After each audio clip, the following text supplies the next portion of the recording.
todos y todas.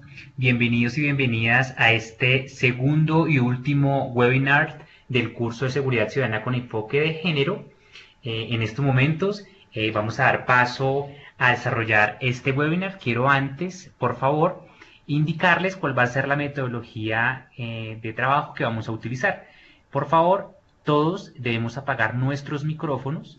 Para poder apagar nuestros micrófonos, en la parte inferior, en la parte de abajo, nos aparecerá un micrófono donde le vamos a dar clic para activarlo y clic para desactivarlo. En el momento que llegue la sesión de preguntas, vamos a dar paso a activar nuestro micrófono o a escribir nuestras preguntas vía chat. Bienvenidos y espero que mantengamos el protocolo de activar y desactivar micrófonos en el orden que se considere necesario para la sesión de preguntas. Con esto le daría paso a María Canal. María Canal es nuestra gestora de proyectos de la Unidad de Formación Virtual del PNUD. Buenas tardes para todas y todos. Quisiera saber si nos están escuchando bien. Podrían escribir en el chat si me oyen bien. Hola María. Hola, ¿me oyen bien? Hola, ¿no me oyen? No. Uy. Hola, perfecto.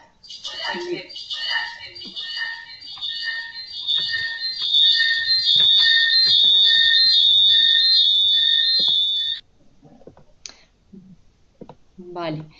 Bueno, pues es un gusto saludarles de nuevo. Estamos iniciando la segunda sesión de webinar.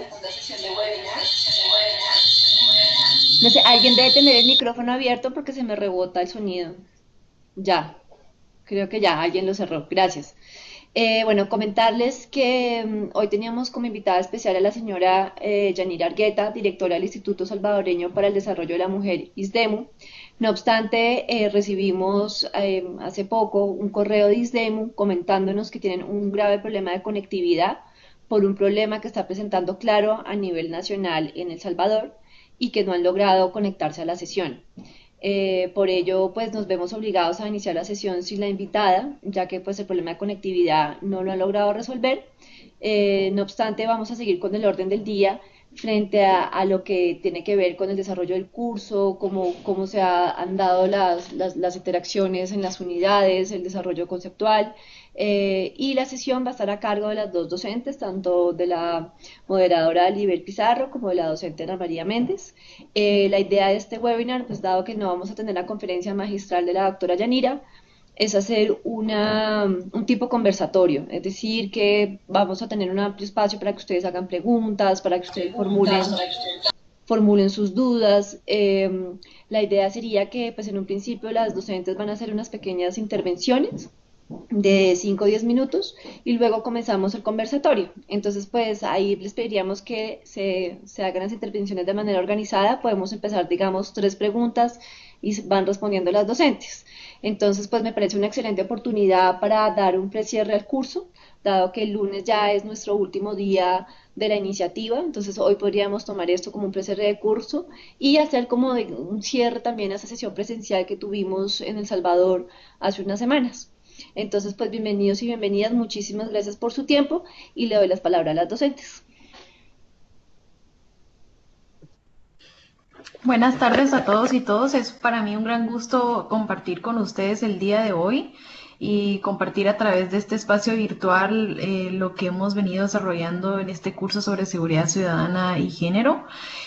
Como bien lo comentaba María, el objetivo del día de hoy es hacer una mirada, un resumen sobre lo que hemos visto principalmente en la unidad 3 y 4, para hacer una retroalimentación sobre los principales temas que salieron a debate y análisis. Luego la docente Alibel va a generar unas preguntas para que ustedes puedan compartir con nosotros desde su experiencia. Me gustaría empezar un poco acerca de lo que hemos venido analizando en este curso, principalmente cómo vemos la violencia contra las mujeres, Hemos llegado a la conclusión que la violencia contra las mujeres debe o debería ser abordada desde una perspectiva integral por parte del Estado de El Salvador, no exclusivamente desde lo estrictamente penal, legal, sino también con medidas que lleguen a la raíz del problema, que es el sistema patriarcal y las relaciones desigual de poder entre hombres y mujeres. Un ejemplo de este abordaje integral lo abordó Ondina en el primer webinar del curso, en donde ella compartió con nosotros las iniciativas que hay en El Salvador para darle empoderamiento económico a las mujeres, con este tipo de iniciativas que buscan no solo romper la dependencia emocional, sino la económica que tienen las mujeres y de esa manera darle una mayor autonomía. Asimismo, vimos como, por ejemplo, el concepto de seguridad ciudadana como una obligación del Estado en garantizar la vida y la integridad física. En el debate abordamos un poco el tema del núcleo duro de los derechos humanos, como la vida, la integridad física y emocional de las personas, y que para las mujeres debe de haber un abordaje especial debido a todo el tipo de inseguridades que en su mayoría están invisibilizadas. Acá hicimos un análisis diferenciado de la afectación que hay entre hombres, la diferencia, ¿no? De la afectación que tiene las inseguridades entre hombres y mujeres, y asimismo hicimos un análisis desde la interseccionalidad. Esto quiere decir que las mujeres, como no somos un grupo homogéneo, sufrimos o sufren de distintas maneras las violencias. Por ejemplo, una mujer indígena, una mujer en situación de pobreza o una mujer trans. Así llegamos a la unidad 3, en donde vimos un tema muy importante y que en lo personal me gusta mucho de trabajarlo, y es el tema de la medición de la violencia. Como punto de partida tomamos los compromisos que tiene el Estado de El Salvador a través de los tratados internacionales, por ejemplo, en la Convención Interamericana para prevenir, sancionar y erradicar la violencia contra la mujer, la Convención Belém do Pará, así como algunas de las recomendaciones del Comité de la CEDAW acerca de la obligación de los estados, y en este caso de El Salvador, de contar con sistemas y metodologías de información que den cuenta de datos estadísticos sobre la realidad de las mujeres. Acá vimos, por ejemplo, que es un tema relevante porque es importante que se conozcan y se visibilicen las razones de género que llevan consigo muchos de la mayoría de delitos que sufren las mujeres. Acá me pareció interesante en el debate cómo abordamos, por ejemplo, que no es lo mismo hablar de una muerte violenta de mujer que hablar de un feminicidio y hablar de un homicidio de mujeres. Y cómo las instancias, específicamente la Policía Nacional Civil y algunas veces la Fiscalía General de la República, no le dan la adecuada, no lo catalogan de la mejor manera. Vimos, por ejemplo, los distintos tipos de indicadores de género. Vimos cómo es indispensable que estos indicadores tengan por lo menos información acerca de las víctimas y para una adecuada atención integral. Los victimarios, para darle tratamiento adecuado. También visibilizar la relación que hay entre víctima y victimario. El lugar de comisión de delito. Y un aspecto muy importante que es la dimensión subjetiva de la seguridad ciudadana, que es la percepción que tienen las mujeres sobre la violencia. Y este tema nos lleva al de la cuarta unidad, que está intrínsecamente está ligado, es el tema de los tratados internacionales en materia de derechos humanos de las mujeres. Recordemos que estos tratados, muchos juristas del derecho internacional de los derechos humanos lo catalogan como tratados de tercera generación, porque desde que nacen los instrumentos jurídicos en materia de derechos humanos están bajo el paraguas de la universalidad, pero en realidad dentro de esa universalidad las mujeres quedaban invisibilizadas. En esta unidad pues hemos visto que hay sistemas regionales de protección a los derechos humanos, también hay un sistema universal, y que cada sistema tiene en su base instrumentos y órganos específicos de protección a los derechos humanos, por ejemplo el Comité de la CEDAW y la Comisión Interamericana y la Corte Interamericana de los Derechos Humanos. Hemos también en el debate, en el foro, abordado un poco la jerarquía y la aplicabilidad, que tienen estos tratados dentro del marco jurídico interno de El Salvador. Y también hemos abordado cómo hay una condensación de políticas de género de parte de El Salvador y que estas políticas lamentablemente no necesariamente están integradas, por lo que forman lo que llamamos, entre comillas, paredes de cristal. Entonces, hay tres elementos que con esto le doy la palabra a Libel, que es importante, que los que quisiéramos profundizar el día de hoy, es acerca de cómo, digamos, estos instrumentos jurídicos internacionales son una herramienta que sirven para que los estados cumplan con garantías mínimas de protección a los derechos humanos de las mujeres, a través de, primero, reformas constitucionales, legales, jurídicas e institucionales.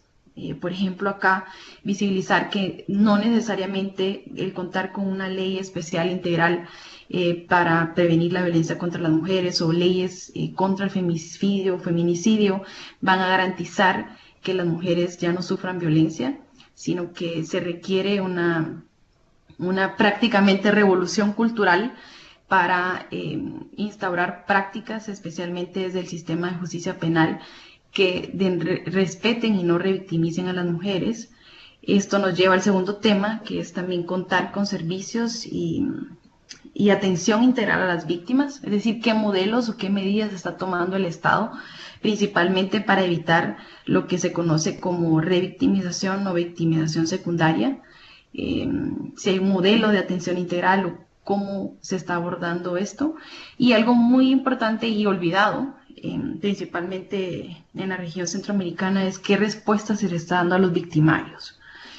Como el tema es cultural, no solo penal, no se trata de sancionar a través del encarcelamiento, sino también de que el sistema penitenciario cumpla con su función de rehabilitación y reinserción de los victimarios para que se puedan integrar y crear una convivencia armónica.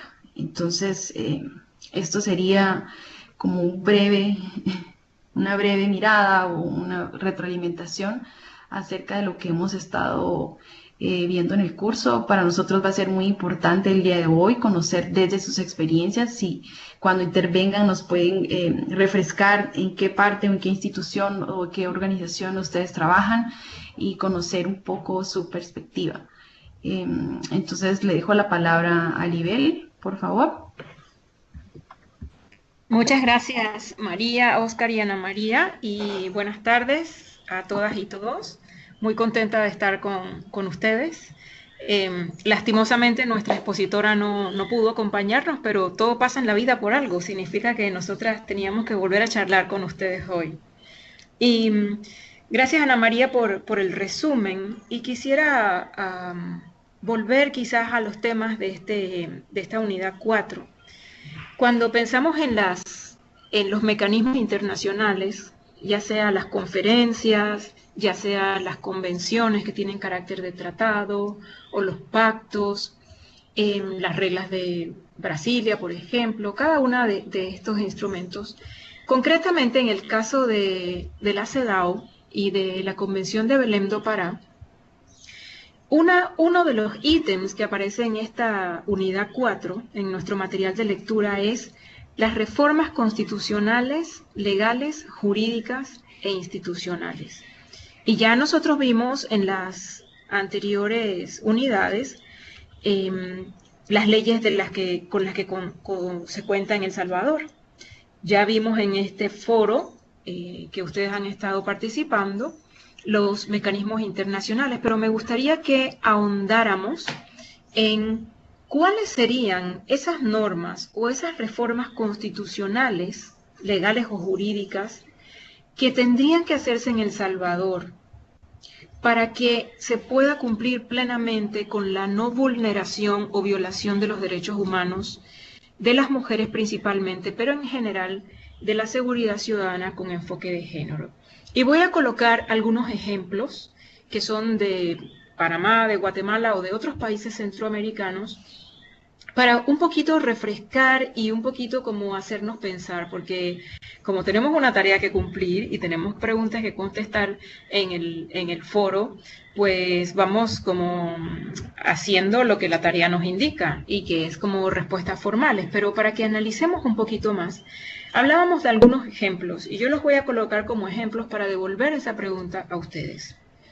Hay tres temas que nos dice la CEDAW y Belém do Pará: las reformas del Estado, los servicios y los procedimientos hacia las víctimas y el tercero, las respuestas para los victimarios.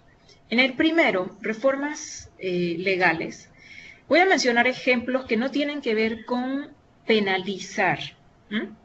No estamos buscando solamente castigar el delito de violencia, sino que queremos también prevenir. Entonces, tengo algunas preguntas sobre las reformas que se han hecho en El Salvador en términos de una educación no sexista o coeducación. Conocí hace muchos años varios programas y las iniciativas desde la sociedad civil. Creo que algo ha llegado desde el Estado, pero seguramente ustedes lo conocen mucho mejor que yo, que lo desconozco actualmente en qué estado se encuentra. O sea, ¿qué programa o qué política concreta que esté en el Ministerio de Educación y que llegue a todo el país para una coeducación o una educación no sexista que prevenga la violencia? Otra pregunta es si existe o no en El Salvador una ley o una política específica de educación integral en sexualidad, también para prevenir la violencia y también para una convivencia ciudadana segura y saludable. Preguntaría también,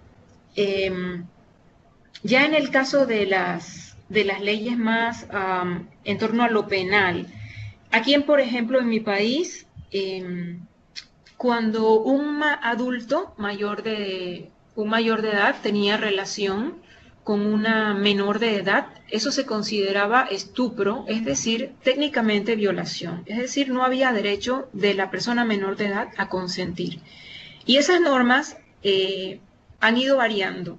En el último código, por ejemplo, ahora, si la relación de uno de 18 años y una de 16 ya no es el delito de violación porque hay una diferencia de 5 años. Cuando es más de 5 años, entonces sí se sigue considerando violación. Pongo ese ejemplo con el estupro. También encontramos en casi todos nuestros códigos que la edad para casarse es diferente si eres mujer o si eres hombre. Por ejemplo, todos y todas los menores de 18 años para casarse necesitan un permiso de sus tutores o padres. La pregunta es, ¿por qué en algunos países teníamos que las niñas a partir de los 12 y los niños a partir de los 14, o de los 14 ellas, los 16 ellos? Una diferencia por sexo o por género, mejor dicho, en este caso. Otro de los ejemplos es sobre la violación. Sabemos que las normas han ido cambiando hace muy poco, que antes la violación se consideraba solo cuando era penetración, se consideraba solo cuando había suficiente violencia, entre comillas, que me comentaba Ana María un caso tremendo. En mi país también otro caso tremendo donde se consideraba que no había saña porque la muerte había ocurrido a la primera puñalada y no sintió la víctima la 18ª puñalada. Entonces, esos son ejemplos sobre leyes que no protegen, que no previenen, y algunas que han venido cambiando en los últimos 4 o 5 años. Así que quiero dejarlo por ahí en este momento para abrir a que ustedes opinen, a que comenten, a que pregunten. Y la pregunta sería, en El Salvador, pensando en lo que hemos aprendido sobre la Convención CEDAW y sobre la Convención Belém do Pará, ¿Qué normas necesitamos reformar? ¿Qué instituciones o qué normas institucionales necesitamos también cambiar para que haya seguridad ciudadana con enfoque de género, para que haya igualdad y no discriminación? Les dejo la pregunta y si hay intervenciones, creo que pueden pedir la palabra por el chat y les vamos a estar diciendo para que abran su micrófono y la hagan de viva voz o si la quieren hacer por escrito.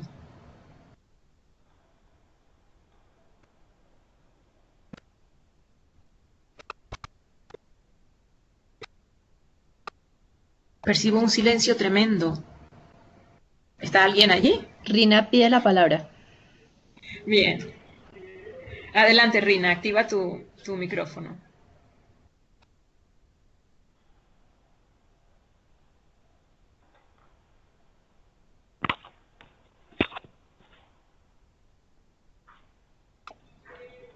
Adelante, Rina, ¿puedes participar? ¿Nos escuchas, Rina? ¿Me escuchan? Gracias. Sí, adelante. Sí, me quería referir a la primera, a las reformas constitucionales, legales, jurídicas e institucionales. Yo opino de que también es cuestión de voluntad de las autoridades que dirigen las instituciones. Yo trabajo en la Academia Nacional de Seguridad Pública y en todas las academias prácticamente de la región latinoamericana se ve mucho el acoso sexual, porque entran muchachas jóvenes, ¿verdad? Y en la actividad física, pues, los cuerpos se hacen mucho mejores que las personas que no hacen ejercicio. Y tanto los alumnos, profesores y administrativos siempre abusan de estas chicas que entran a estas academias. En el mundo es así. Yo solo quiero transmitir la experiencia de la Academia de El Salvador, con solo la voluntad de la administración actual de instruir a todas las personas, administrativos, docentes, instructores, que aquí el acoso sexual iba a terminar, y girando instrucciones, dijéramos, a través de una circular especial que se hizo contra el acoso de la mujer, y que se tomaron algunos casos ejemplificados que fueron bastante pocos, porque eso era una cuestión que se venía dando culturalmente desde hace muchos años. Eso paró bastante. Después se creó también la unidad de género, además se hizo una línea institucional en el plan estratégico institucional para que el género transversalizara la educación en la Academia Nacional de Seguridad Pública, con otros ejes transversales también, pero mucho de lo de género también se transversalizó en la educación. Además de eso, se creó la unidad de género institucional y mecanismos para que las alumnas y las trabajadoras pudieran poner sus denuncias. Y además que el personal y todos se dieran cuenta que no se iba a dejar pasar eso. Incluso se judicializaron 2 o 3 casos. Lo que quiero decir es que en las instituciones también se pueden tomar medidas en este sentido para parar el acoso sexual. Entonces eso siento que también tiene mucho que ver con la voluntad de las autoridades y la decisión de establecer mecanismos para parar la violencia contra las mujeres. Solamente. Muchas gracias, Rina. Muy buen aporte. Y voy a resaltar una de las cosas que has dicho antes de pasarle la palabra a Lisette. Hay un tema muy importante que es la voluntad política, como bien lo has dicho, de las autoridades que están en este momento. Sin embargo, no solamente esa voluntad política es suficiente, porque cuando haces una circular o haces una llamada de atención o das el ejemplo puedes pararlo en el momento, pero lo importante es que hayan ido un paso más allá. Crear la unidad de género, crear el espacio para poner las denuncias, pero enseguida también hay que hacer un espacio no solo para denunciar y para castigar, sino que hay que hacer capacitación y dejar en claro que eso no se va a permitir a través de la judicialización de los casos. Entonces, efectivamente, ese es un muy buen ejemplo eh, en ese sentido. Y me trajiste a colación otro ejemplo. En mi país, por ejemplo, hay una norma que dice que está prohibido el homosexualismo en la Academia de Formación Policial. Entonces, solamente lo coloco, no para abrir un nuevo debate sobre este tema, porque queremos seguir con quienes ya han pedido la palabra, pero son como temitas que vamos dejando de lado, pero que también son temas relacionados a lo que estamos conversando. Entonces, le doy la palabra a Lisette y te agradezco nuevamente, Rina, por tu aporte. Lisette, puedes activar tu micrófono y Rina cierras el tuyo igual que haré yo.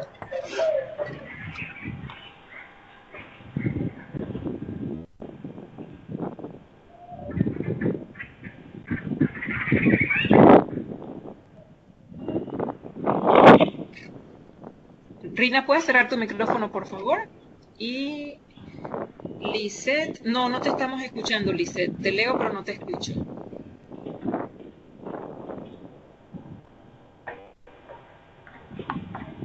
Mientras podemos escuchar a Liliana Valencia, mientras resolvemos con Lisette, quizás Oscar puedes ayudarla.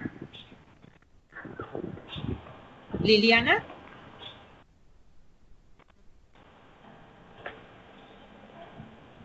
¿Me escuchas, Liliana?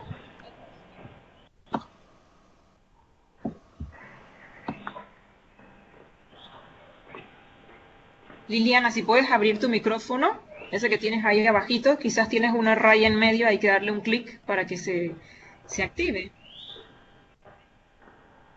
Liliana Valencia, que la veo pidiendo la palabra, pero no la escuchamos. Voy mientras a leer el mensaje de Levis Amparo. Hola, Liliana, por favor, si deseas habilitar tu micrófono, en la parte inferior existe un botón al lado del botón de colgar, al lado izquierdo, existe un botón que es de una pantalla y al siguiente lado izquierdo está el micrófono, el cual puedes darle clic para habilitarlo. En estos momentos incluso tienes tu micrófono habilitado, lo he verificado acá en el panel. ¿Podrías hablar, por favor? ¿Podrías verificar si tus auriculares o tus audífonos están conectados a tu equipo para que puedas hablar?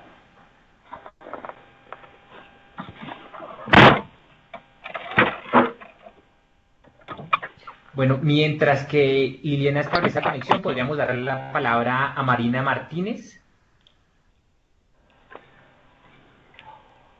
Sí. Escucha muy lejos, Marina. ¿Puedes hablar un poquito más fuerte? Hola, hola, buenas tardes, ¿me escuchan? Sí, te escucho. Sí, muy buenas tardes tengan todos y todas. Sí, con relación a lo que comentaba Libel, para mí pues es urgente, tal como también estoy viendo que lo ha puesto un compañero, la reforma al artículo 14 del Código de Familia, ya que tal como se ha venido analizando, la contradicción que hay entre la norma familista con también la norma punitiva que es el Código Penal, ya que para nosotros como fiscal, en mi caso que soy fiscal, pues en la vida práctica hemos tenido casos concretos donde hay violación en niñas menores de edad, menores de 15 años, y la defensa ha establecido como estrategia el hecho de que contraigan matrimonio con el agresor, aduciendo este artículo 14 del Código de Familia. Entonces, esa sí es una reforma urgente porque sí es una violación a los derechos humanos de las niñas en sí y que se está permitiendo siempre por la misma teoría familista que hemos nosotros estudiado. Así es de que eso para mí sí es algo urgente porque sí se está dando en la práctica.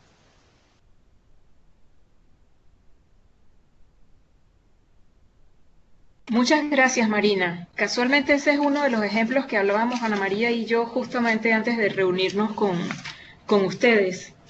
Em, Ese también es uno que cuando el victimario quiere escaparse de la pena, pues contrae matrimonio y se permite. Efectivamente, ese es uno de los típicos ejemplos. Correcto. Voy a leer el mensaje de Lisette Ayala, a quien no podemos escuchar, pero que ha escrito. Es importante armonizar las leyes internacionales con las leyes internas del país, porque como dicen la compañera y el compañero, la reforma del artículo 14 del Código de Familia es necesario porque riñe con los tratados internacionales. Exactamente, Lisette, y es lo que acaba de decir nuestra querida fiscal. ¿Están ustedes de acuerdo entonces en que esa sería una reforma urgente para dar cumplimiento a los compromisos internacionales que ha adquirido El Salvador? Bien. Voy a darle la palabra a Levis Amparo. También ha pedido la palabra, Levis. A ver si tu micrófono se activa. Hola, buenas tardes. Bueno, ¿Me escuchan? Hola, te hola. escuchamos, Levis. Adelante. Perfecto. Vamos únicamente a referirme a lo que ya escribía en el chat. Definitivamente, yo creo que es urgente y necesaria, ¿verdad? La reforma, que ya pues hay dos personas que han compartido mi opinión, ¿verdad? Urgente y necesaria la reforma del artículo 14, ¿verdad? Por lo que ya han explicado perfectamente las compañeras. Considero que es una forma de burlar, ¿verdad?, la justicia, hasta cierto punto, inclusive, ¿verdad? Esto genera impunidad porque a la luz de la normativa penal estamos frente a la constitución de un delito, ¿verdad? No obstante, ¿verdad?, haciendo uso de la ley de familia, perfectamente podemos burlar la normativa, ¿verdad? Y en algunos casos, bueno, no en algunos casos, sino que prácticamente en todos estos, ¿verdad? Cuando la persona, la mujer sobre todo, ¿verdad?, por diferentes circunstancias, podrían ser amenazas, ¿verdad?, temor, imposición, ¿verdad?, acepta, ¿verdad?, contraer matrimonio en contra de su voluntad. Entonces yo creo que es, como bien lo digo ahí en el chat, es urgente, necesaria esa reforma para poder estar bajo o en la misma línea de los requerimientos del derecho internacional, en este caso la CEDAW, como ustedes muy bien mencionaba, y la Convención de Belén do Pará, definitivamente. De acuerdo, Levis, muchísimas gracias. Voy a leer el comentario de Liliana Valencia en relación a una experiencia de un caso atendido en el ISDEMU. Es un caso de violencia sexual, una menor de edad que inició relación sentimental con un pastor de 38 años y para no estar en un estado de fornicación o adulterio, recibieron el consejo de un abogado de que debían tener un hijo para que la joven pudiera casarse con el pastor. Esto deja entrever que hace falta mucha concientización para reconocer que las relaciones sexuales de un mayor de edad con una joven o menor de edad no puede ser considerada como legal, pues estaría violando los derechos de la menor al no tener una madurez para poder decidir por sí misma. Ese es el comentario de Liliana Valencia. Y no sé si me equivoco, pero como no veo a nadie en lista, voy a continuar con los otros dos aspectos. El otro aspecto que mencionamos es los servicios y procedimientos hacia las víctimas. Como ya bien dijo Ana María, citando a Undina, ese ejemplo de emprendimientos económicos para mujeres como una de las respuestas. Nos damos cuenta que necesitamos en el área de salud, necesitamos también reparación, y ese es un concepto que está en la ley y que muy poco atendemos a él en su justa dimensión. El concepto de reparación significa que es responsabilidad del Estado devolver en la medida en que sea posible o lo más cercano posible las condiciones hacia la persona víctima a como estaba antes de que ocurriera el hecho de violencia. Entonces, imagínense cuántos retos tenemos nosotros en nuestros países para ofrecerle reparación a niños, niñas y a mujeres particularmente. Los emprendimientos económicos son una respuesta, pero también necesitamos educación para el trabajo y proporcionar trabajo justo a las mujeres, ¿no? Entonces, hay servicios y procedimientos. ¿Tengo un eco? Vale. Servicios y procedimientos, y pregunto entonces a ustedes en El Salvador. Ya sabemos, porque lo hemos conversado en el foro, que Ciudad Mujer ha traído respuestas, que estaban presentes otras respuestas en algunos municipios, pero yo voy a traer una pregunta utilizando el ejemplo de mi país. Me pregunto yo, en los departamentos y municipios de El Salvador, ¿en cuántos centros de salud, clínicas u hospitales públicos existen servicios de atención adecuada para víctimas de violencia sexual? Para niños y niñas, para mujeres. ¿Qué tanto servicio? ¿Perdón? Perdón, Alibel, continúa. Es que quería hacer un comentario antes de que intervinieran los estudiantes y las estudiantes. Voy a terminar esta idea, te paso la palabra enseguida. ¿Qué servicios hay? Los municipios llegan y de prevención, por ejemplo, atención amigable con mujeres que no saben leer y escribir, atención amigable para mujeres indígenas que hablan otra lengua, atención en salud sexual y reproductiva también amigable para jóvenes, ya sea mayores de edad o en el caso de que sea permitida en El Salvador para adolescentes. Es como un ejemplo nada más de preguntas de atención que puede ayudarnos también a prevenir y a identificar la violencia en la temprana edad. O sencillamente servicios de orientación en ese sentido, no solo dotar de anticonceptivos, sino orientación integral. Entonces, ese es solamente un ejemplo. Y lo dejo hasta allí para que Ana María pueda intervenir y para que ustedes puedan reaccionar.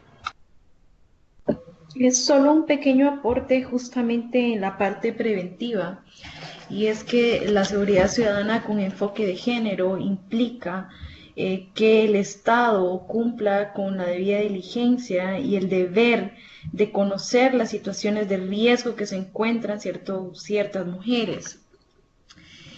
Por ejemplo, es muy común en el caso de El Salvador, en el caso de Guatemala, que las mujeres que sufren violencia sexual o que sufren el feminicidio llevan años previos de sufrir violencia tanto física como sexual como psicológica, que viven en muchos casos en silencio, pero cuando tienen el valor de denunciarlo, ya sea ante la Policía Nacional Civil, ya sea ante la Fiscalía o inclusive algunas mujeres lo denuncian en alguna otra institución del Estado, por ejemplo los centros de salud, el Estado no se organiza de manera oportuna para prevenir las situaciones de riesgo. Muchas veces las instituciones emiten medidas de seguridad que no tienen ningún carácter coercitivo o no cumplen con su función de brindarle asistencia inmediata a las mujeres que sufren violencia. Se limitan generalmente a una resolución judicial que prohíbe a los victimarios acercarse a las víctimas, pero no existe un adecuado seguimiento de estas medidas de seguridad. Hay muchísimos casos en que los estados, como ejemplo, en que los estados no han cumplido con su deber de prevención, pero principalmente de evitar la violencia para mujeres que se encuentran en situaciones de riesgo especial.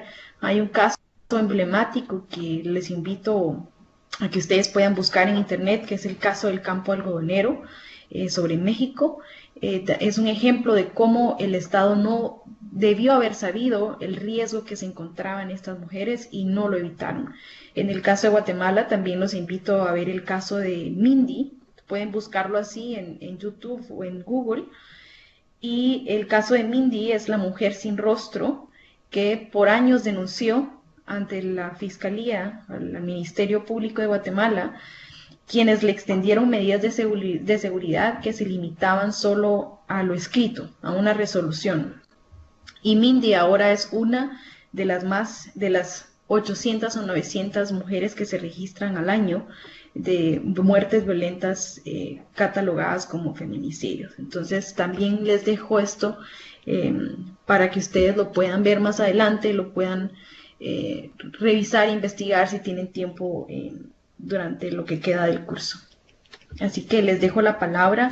No sé si alguien quiere reaccionar ante lo que Alibel planteó.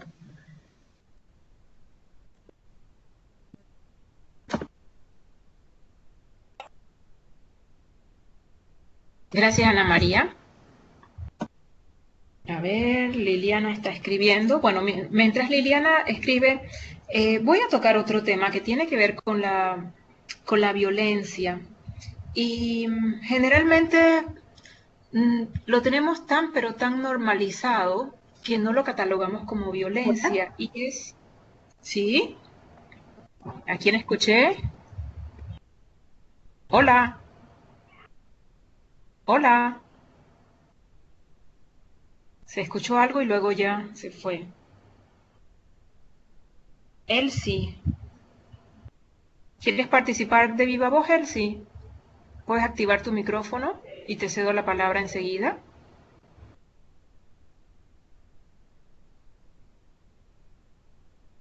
Bueno, voy a terminar esta idea cortita entonces y te doy la palabra a Elsie, o si quieres ya puedes hacerlo y luego sigo con lo de la que iba a decir. Hola, buenas tardes. Eso. Adelante, Elsie. Buenas tardes. Hola, hola. De acuerdo a lo que usted comenta, hace poco, la semana pasada, nosotras acudimos a un evento en donde se presentaba un diagnóstico de las unidades institucionales de atención especializada para mujeres que han sido víctimas de violencia de género. Y dentro de ese diagnóstico se presentó que muchas veces las mujeres dejan de asistir o no asisten a sus atenciones en esas unidades, entiéndase que están dentro de la Fiscalía, la Procuraduría, la PDH, la Corte Suprema, ¿verdad? Los diferentes juzgados que dejan de asistir porque los mismos funcionarios son violentadores, no tienen un enfoque de género y no están sensibilizados o sensibilizadas para poder brindar una atención con calidad y con calidez que necesitan, ¿verdad? Que las mujeres necesitan. Entonces eso también es una de las situaciones que como Estado debemos de intentar cambiar, ¿verdad? Modificar. ¿Cómo puede hacerse? Pues quizás invirtiendo más en la educación y en la sensibilización de las y los funcionarios que estamos en contacto directo con las víctimas, con mujeres víctimas que, como usted mencionó, esperan tanto tiempo, ¿verdad? Tanta violencia, tanta agresión, hasta que se deciden a interponer una denuncia, a solicitar ayuda. Y que sí, ¿verdad? Muchas veces solamente se les entrega un papel que, entre comillas, las protege, pero no se hace absolutamente nada más. Y sí, nosotras también hemos atendido casos en donde las mujeres han tenido medidas de protección, pero el agresor hace caso omiso, llega a la casa y las asesina, ¿verdad? Eso fue un caso que sucedió en el departamento de San Miguel, donde la mujer había recibido atención, las compañeras habían registrado esas atenciones que se les había dado, se le había hecho un plan de seguridad, pero al agresor no le importó todo eso, ¿verdad? Sino que llega, la asesina. Y es impactante como una mujer que usted ha atendido, que ha llegado a su oficina, luego es una víctima más. Esa sería mi intervención. Muchas gracias. Gracias, Elsie. Eso tiene que ver con algo que hablamos ya en el foro, creo que fue en la unidad 2, cuando hablábamos sobre la revictimización, ¿no? Y que hace falta mayor sensibilización, pero lo que yo recuerdo en los últimos 15 años en nuestros países, desde que empezaron a cambiar las leyes y se empezaron a crear las leyes contra la violencia intrafamiliar o doméstica, según cada caso, es que se ha hecho ingentes esfuerzos por capacitar, pero el personal se va moviendo. Entonces, una de las cosas es que no es solamente capacitación y sensibilización, sino que tienen que haber mecanismos internos. O sea, no puede ser una unidad de género con 3 personas y con poco presupuesto. 3 personas lo digo en forma simbólica, ¿no? Que nunca es suficiente, sino que tienen que haber, como en el caso que comentó la compañera en la Academia de Policía, tienen que haber mecanismos internos para que no haya acoso, para que haya igualdad dentro de la institución y para que esa capacitación toque un poquito más al funcionario o funcionaria. Pero muchas gracias por tu aporte. Marina, creo que no se te escucha, ¿verdad? O no sé si quieres participar de viva voz. Vamos a leer los comentarios. Luis Ernesto, si quieres participar de viva voz, también lo puedes hacer. Ahorita tienes el micrófono cerrado, pero puedes abrirlo si deseas.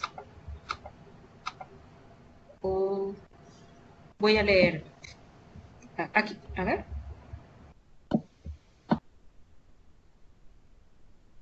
Luis Ernesto escribió: totalmente de acuerdo, creo que en muchas ocasiones por la ignorancia de sus deberes y derechos no denuncias, y el problema es que psicológicamente tiene miedo de denunciar por temor, problemas futuros con el cónyuge, familiares o patronos, por temor al desempleo de las víctimas. Efectivamente, es uno de los problemas de no denuncia.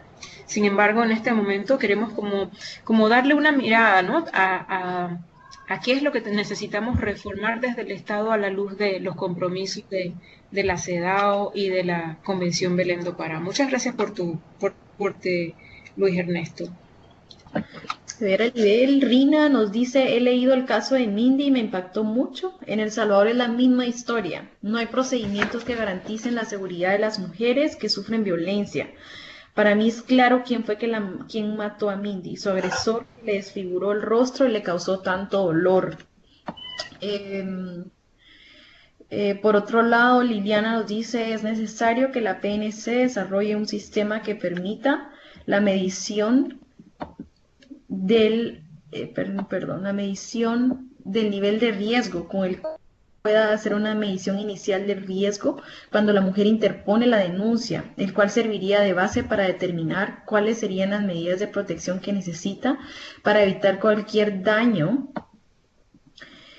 en su integridad física, sexual o psicológica, y a medida que se vaya atendiendo integralmente el caso, hacer una reevaluación del nivel de riesgo para saber si se ha logrado disminuir o si el agresor ha incrementado el nivel de violencia hacia la mujer o sus hijas e hijos. Actualmente esta medición del nivel de riesgo no se está realizando.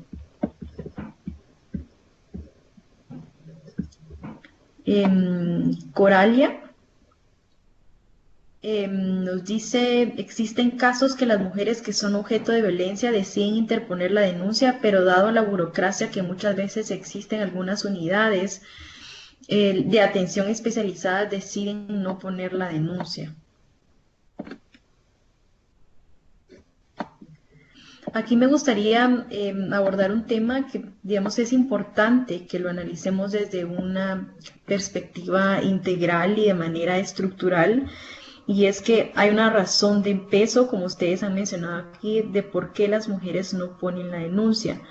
Y es efectivamente el temor, no solo, digamos, a enfrentarse a instituciones o a una institucionalidad burocratizada, en donde son víctimas son revictimadas prácticamente, así como las consecuencias que pueden tener a lo interno con sus parejas, con los agresores, o bien, como lo mencionaba un estudiante, inclusive con sus empleadores.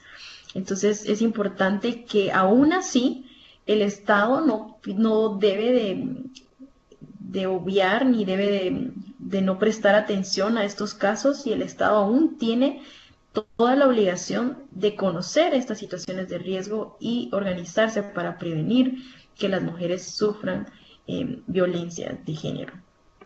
Esto es muy importante. Se enfrentan a una institucionalidad, por ejemplo, que no está organizada de tal manera que desde el momento que presten una denuncia, por ejemplo, no tengan que relatar los hechos que le han causado tanto dolor 5 o 6 veces. De por sí, por ejemplo, en la mayoría de casos debería de haber una prueba científica a través de un médico legal, lo cual es sumamente traumatizante para las víctimas. Y luego contar la historia desde la policía, luego al fiscal y luego con un juez, de por sí eso ya es una tortura para las víctimas. A ver, Alibel, creo que nos han pedido la palabra. Liz, nos ha pedido la palabra. Y tenemos como 3 comentarios por leer, pero vamos a escuchar primero a Liz. Buenas tardes a todos y todas. Buenas tardes, Liz. Precisamente, uno de los problemas también, yo trabajo en ISDEMU, que se nos ha presentado es que las mismas instituciones no conocen los mecanismos que deben seguir ante esas situaciones de violencia que se pueden dar al interior de sus mismas instituciones. No cuentan con protocolos o lineamientos, procedimientos al menos, aunque no sean protocolos y lineamientos, pues, para poder darle un seguimiento a estos casos de violencia que se pueden dar en muchas ocasiones a nivel interno.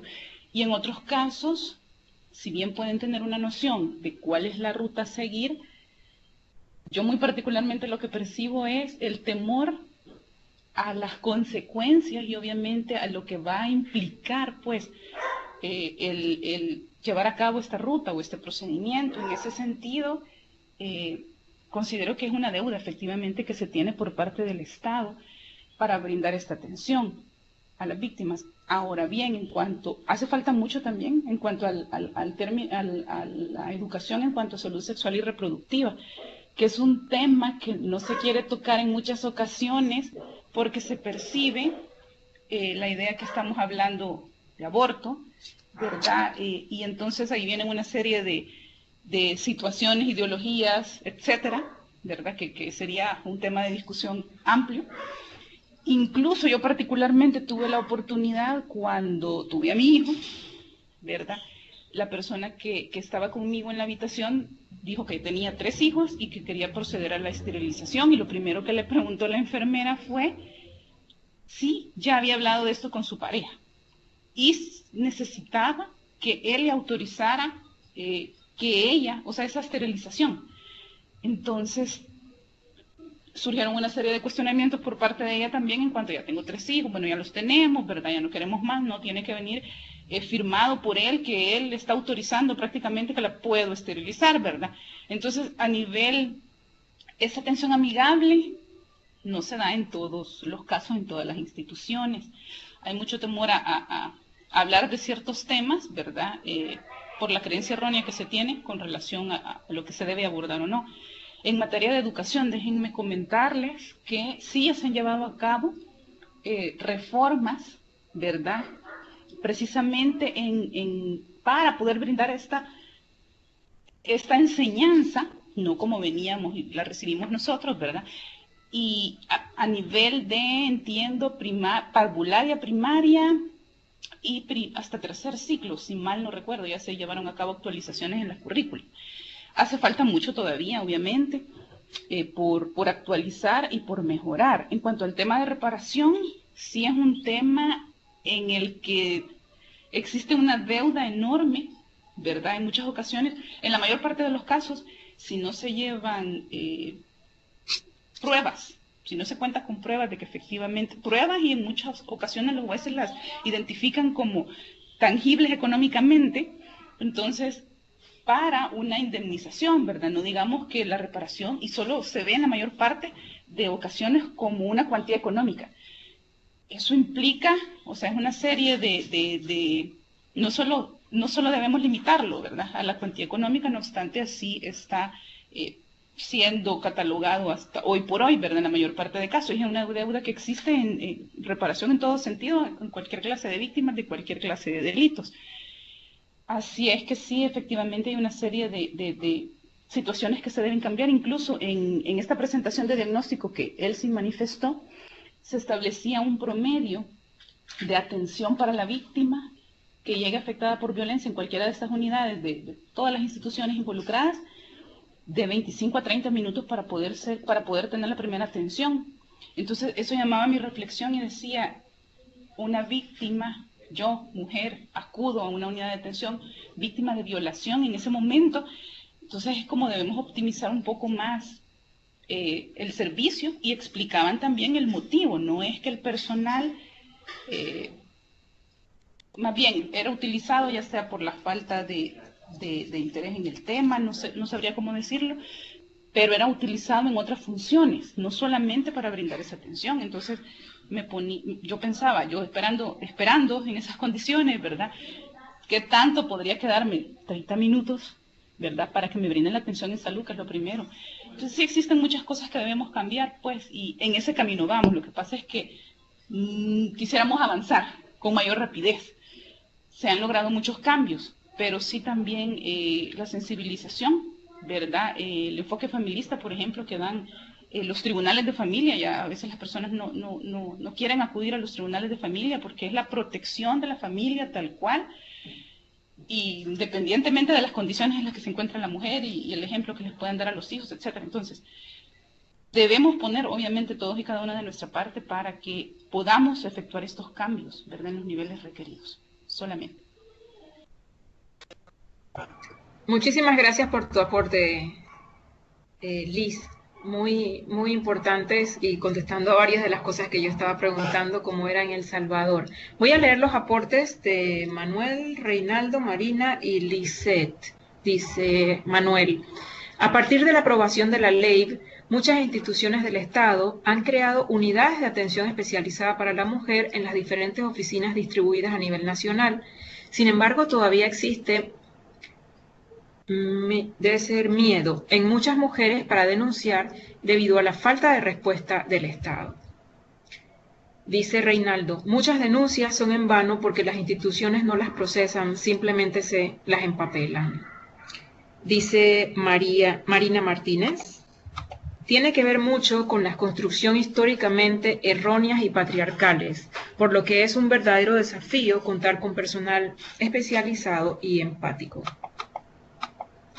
Y creo que hay uno más. Marina: asimismo, en la mayoría de instituciones, las unidades que conocen estos casos tienen poco personal y no son prioridad. Lisette: muchas veces también los protocolos que existen no están actualizados.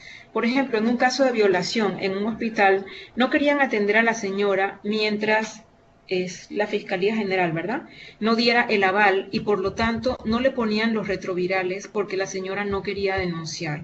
Por tanto, es necesario un protocolo interinstitucional. Sí, muchas gracias.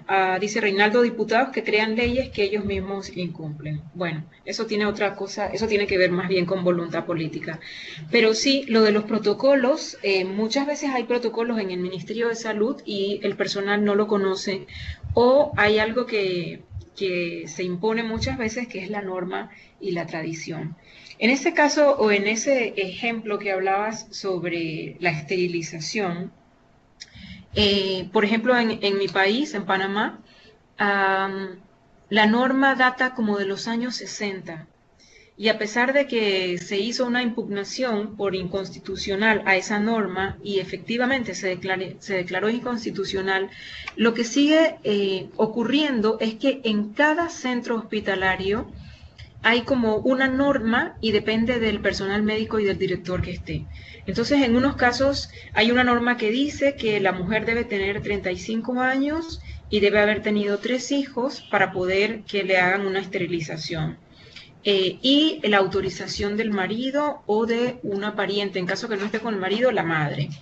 En otros hospitales pues bajaron y dijeron 2 hijos y 28 años. Y la autorización de algún familiar. Y así nos damos cuenta que dependiendo del lugar del país, la norma va variando, pero persiste el mismo prejuicio. Y si usted pregunta, ¿y si un hombre se quiere esterilizar, tiene que pedir permiso de su pareja, de su mamá, o haber tenido más de 3 hijos? Pues no. Y si una mujer o un hombre se quieren esterilizar en un hospital privado y pagan por ello, ¿tienen que pedir autorización a alguien? Pues no. Entonces ahí nos damos cuenta de la discriminación y cómo estas normas están manteniendo los estereotipos de género y están violentando y vulnerando los derechos humanos, en este caso de las mujeres que quieren hacer esta práctica. Y tenemos el otro lado, las esterilizaciones forzadas, ¿no? Como ocurrió el caso de Perú, que durante un gobierno hace muchos años se hizo una política para ligar a mujeres, para esterilizar mujeres pobres, y en algunos de nuestros países eventualmente hay campañas para esterilizar en poblaciones pobres o en poblaciones indígenas específicas que se quiere atender y no se piden este tipo de requisitos. Entonces vemos cómo hay prejuicios también en relación a cómo se aplica la norma que no protege los derechos, sino que los vulneran. Y quiero retomar lo que mencionaba Liz sobre la reparación, o sea que cuando mucho se ha logrado en algunos pocos casos indemnización económica, ¿no? Casi que excepcionalmente cuando se demuestra con cifras, con facturas, etcétera. Pero me pregunto yo qué hay de la otra reparación en términos de salud, de sanación, de las emociones, de la recuperación, de lo que llamamos la recuperación del tejido social y de estas familias. Por ejemplo, hijos e hijas sobrevivientes de feminicidio, de mujeres que en algunos casos incluso los hijos han estado presentes cuando el feminicida comete el acto hacia la mujer, o en los casos de incesto, donde se repite el incesto por un mismo pariente durante 2 o 3 generaciones. ¿Cómo damos respuesta? Y me encanta tener esta conversación con ustedes que son funcionarias y funcionarios, porque a veces en los países nos polarizamos, ¿no? Desde la sociedad civil se ataca, se critica, y luego entonces desde las instituciones nos defendemos de lo mucho que hacemos. Y necesitamos encontrar lugares intermedios y reconocer que no importa cuánto hagamos, siempre es poco frente a las demandas del contexto y frente a lo que se necesita. Por eso cada vez más necesitamos institucionalidad, o sea, políticas, leyes, programas con suficiente presupuesto para que los cambios sean sostenibles en el tiempo y no dependan de la voluntad de un funcionario o funcionaria o de un gobierno de turno per se. Y les doy la palabra. No sé quiénes han estado aquí pidiendo o comentando mientras yo hablo. No sé, Ana María, si quieres aprovechar para leer a partir de quién está por aquí. Creo que Levis. A ver, no sé si ya leímos el mensaje de Coralia. A ver, existen casos que las mujeres que son objeto de violencia deciden interponer la denuncia, pero dada la burocracia que muchas veces existen algunas unidades de atención especializada deciden no poner la denuncia. A ver, creo que sí, esto lo habíamos leído, perdonen. La de Levis, Amparo. Sí. En la Academia Nacional de Seguridad Pública se forma a los policías a fin de no revictimizar a las víctimas de violencia sexual. Entiendo que existe coordinación entre la PNC e ISDEMU para la atención adecuada. No obstante, desconozco si en los centros de salud se brinda esa atención adecuada. Si tienen información oficial al respecto, agradezco la compartan. Gracias. Y voy al tercer punto que había mencionado desde el inicio, que para retomar el planteamiento del inicio, ya estamos sobre las 7, un punto que nos faltaba son las respuestas para los victimarios. Mucho hemos hablado de las sanciones. Sin embargo, hemos hablado un poquito de la prevención. Ya Liz nos comentó sobre los esfuerzos de educación no sexista y prevención de la violencia en las escuelas, me imagino que a través del Ministerio de Educación y la currícula. Sí, ella lo dijo, la currícula. pero también necesitamos plantearnos más la rehabilitación. O sea, los centros penitenciarios en nuestros países no rehabilitan mucho. Y este es un problema tan, pero tan sistémico, como bien ustedes decían en la unidad 2, es tan, tan general de nuestra sociedad, que necesitamos pensar bien en programas de rehabilitación, o sea, programas donde los victimarios, donde los agresores puedan aprender no solamente a manejar su ira, sino también a sanar sus propias historias, de cómo se convirtieron ellos en agresores, y que puedan haber respuestas integrales en ese sentido, también a nivel de Ministerio de Salud. Entonces, no solamente la parte de denuncia, la parte de atención a la víctima, sino también trabajar con esos victimarios que muchas veces son jóvenes y que van a seguir cometiendo actos de violencia si no tenemos programas adecuados para dar una respuesta integral. Y parece mentira, pero se nos fue el tiempo. Se nos fue el tiempo. Quiero agradecer a todas y todos por su participación, ya sea de viva voz o escribiendo.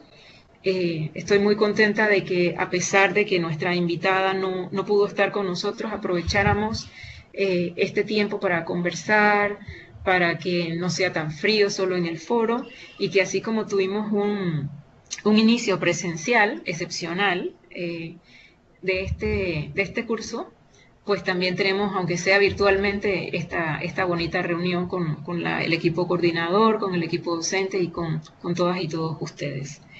No sé si Ana María o María tienen algo más que agregar antes de que nos despidamos. Pues de mi parte también, al igual que a Alibel, agradecerles mucho la participación y el tiempo que le han dedicado al curso, y también a compartir con nosotros el día de hoy en este webinar. Lamentamos mucho que no nos haya podido acompañar la directora de ISDEMU, pero como bien dice Alibel, fue muy bueno haber compartido con ustedes este repaso sobre los principales temas que hemos abordado en las últimas unidades.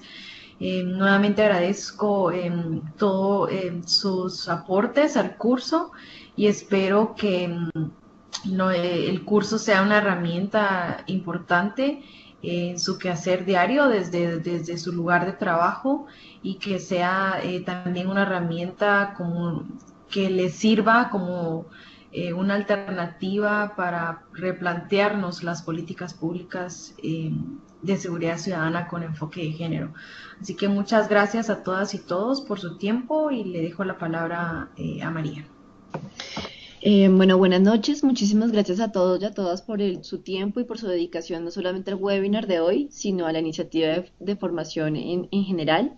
Comentarles que la iniciativa, pues, desde nuestra perspectiva ha sido exitosa, y eso se debe a ustedes. El curso era, como yo les decía, en la presencial, con ustedes, por ustedes y para ustedes, y creo que entre todos y todas han logrado una gran iniciativa.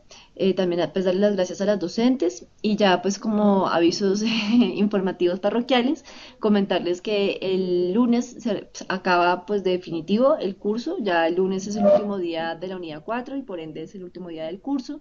Entonces les invitamos a hacer sus participaciones en el foro durante estos 3 días, 4 días que nos quedan, a hacer la tarea pues el ejercicio individual dispuesto en el aula de estudio. Y pues también agradecerles su participación en las encuestas. Para nosotros ha sido de gran importancia conocer sus comentarios y sus evaluaciones. Hemos intentado ir mejorando en la marcha, y pues agradecemos que en la encuesta 4 pues sigan esa buena costumbre de decirnos lo que les gustó y lo que no nos gustó, para poder mejorar en futuras versiones. Y pues de verdad les felicito y les agradezco por su entusiasmo y por su excelente rendimiento durante esta iniciativa de formación. Sabemos que los horarios laborales a veces no son fáciles, y los problemas de conectividad también a veces se vuelven un reto más, pero pues de mi parte y de parte del equipo de formación virtual del PNUD les agradecemos sinceramente por todo su esfuerzo. Una feliz noche, y bueno, espero que nos volvamos a encontrar en una futura ocasión. No sé, Y muchas gracias también por los últimos comentarios sobre la falta de servicios para los victimarios. Ahí están escritos, así que los podemos leer.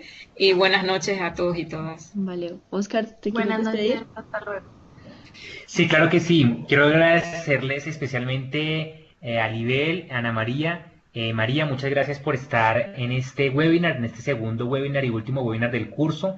Agradecemos profundamente desde la Unidad de Formación Virtual del PNUD a todas las personas que tienen este interés de conectarse hasta esta hora, de estar muy presentes. Agradecemos su puntualidad y claramente a Libel y a Ana María por estar súper pendientes de todo el proceso que hemos llevado a cabo desde la Unidad de Formación Virtual y por aceptar nuestra invitación para este webinar.